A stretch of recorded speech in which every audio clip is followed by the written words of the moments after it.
LIC पॉलिसीधारी खुशी खबर account को आसव 36,000 टंका।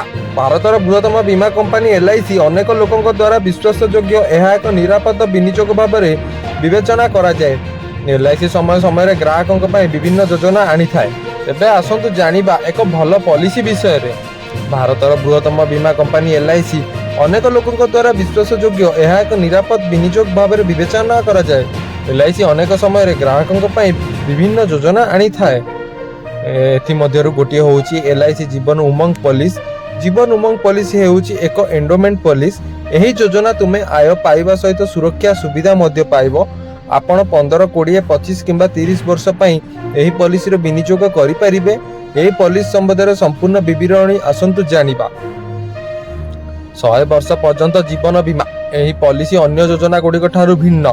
यही पॉलिसी अनुसार 90 दिन 55 वर्ष मध्य थिबा समस्त व्यक्ति यही सुविधा पाई परिबे। यही पॉलिसी रे नाम लेखा पई यही बयस निश्चित हेबो। एथिरे तुम लाइफ इंश्योरेंस पाइबा सहित मैच्योरिटी पर राशि पाइबे। आउरी मध्य स्थिर आय मैच्योरिटी अवधि समाप्त हेबा परे आपणक बैंक अकाउंट रे आसीबो आरंभ होई जिवो।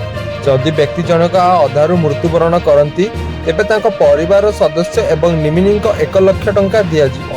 यही योजन सबुठारु बड़ वैशिष्ट्य होउची एटारे आपण 100 वर्ष बयस पर्यंत कवरेज पाई परिबे।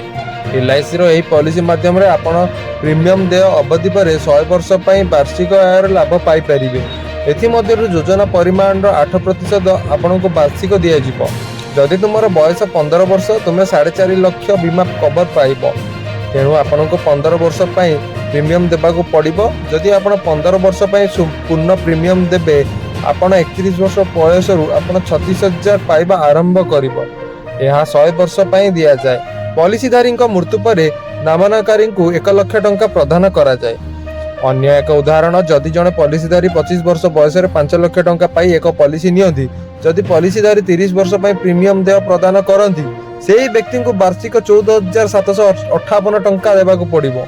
55 वर्ष बयस पर्यंत यह प्रदान करा जिबा उचित।